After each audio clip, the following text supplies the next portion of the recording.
let us see the next concept, that is inductive effect. Okay. Now what is this inductive effect? Now supposing you are having a carbon chain to which a halogen atom is attached at the end. Okay. And you know very well that the halogen is much more electronegative than carbon. So what this halogen will do, it will pull the bond pair of electrons more towards itself. It will pull the electron more towards itself. Now when the electron pair is shifting towards this halogen atom, this will get a small negative charge and this carbon will get a positive charge. Now this positively charged carbon, what it will do, it will try to pull the electron pair more towards itself. So this will create again a smaller positive charge. The positive charge created here will be more and here what is created is less.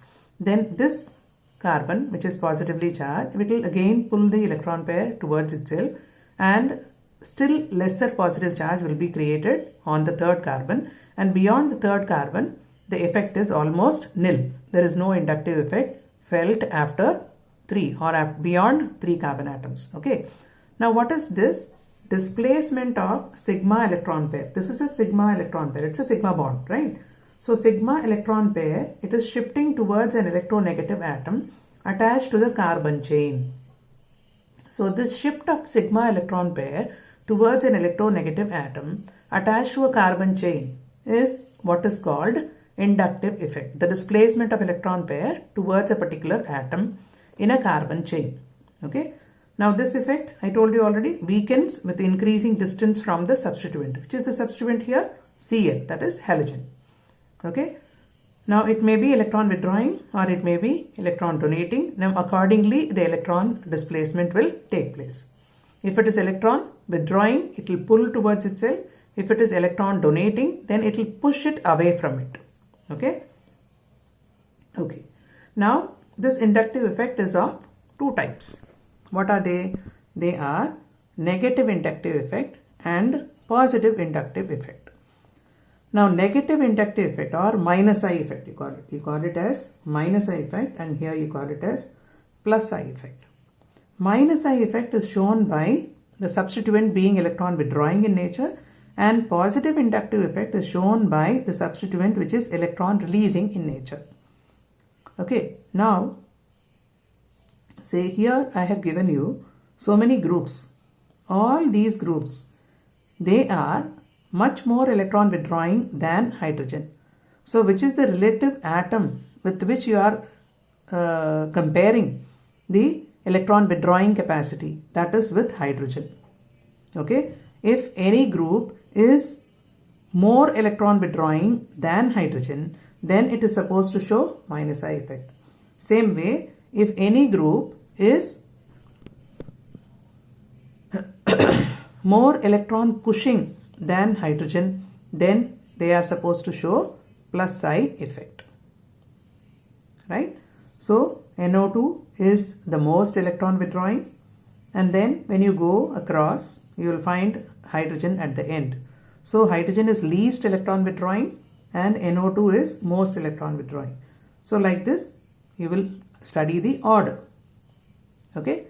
So this effect, it is a permanent effect. The displacement of electron pair towards a group substituent that is attached to the carbon chain, it is a permanent effect. The displacement will be there permanent. So that's creating polarity. Okay. Now in the case of plus I effect, you see CH3 thrice C, this will show much more electron pushing effect.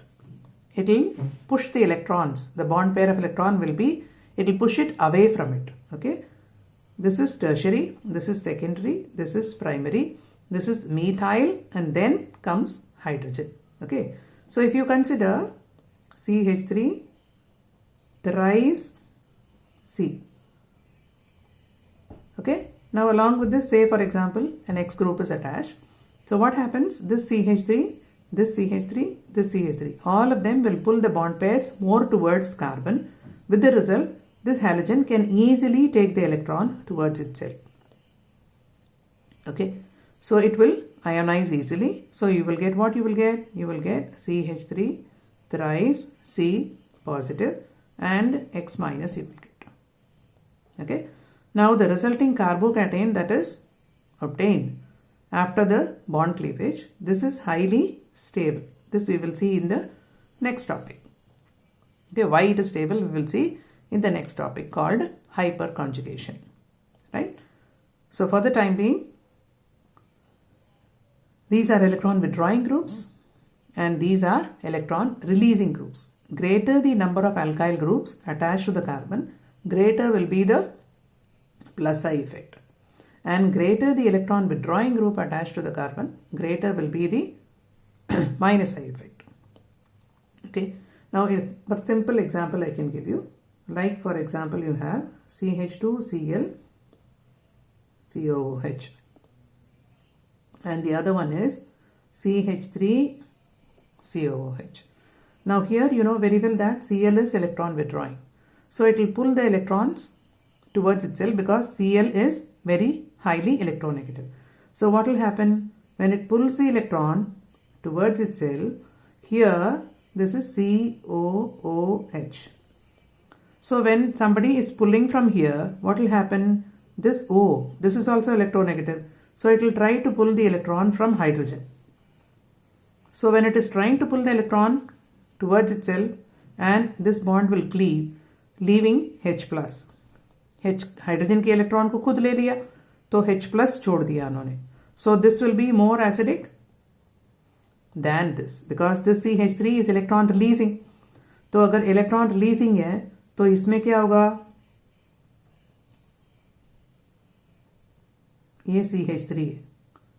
ठीक है. If it is electron releasing, इस oxygen को hydrogen से लेने की जरूरत नहीं पड़ेगी बिकॉज यहाँ से उसको इलेक्ट्रॉन्स मिल रहे हैं. तो ये OH पोलैरिटी कम होगी. मतलब यहाँ से ये लेगा नहीं. This will not take.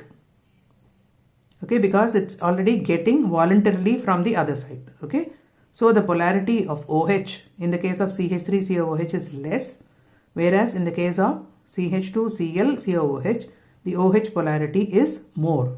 So this is more acidic than this.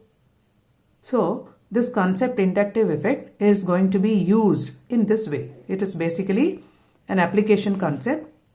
You will understand the various properties of organic compounds using this effect. Right? Okay.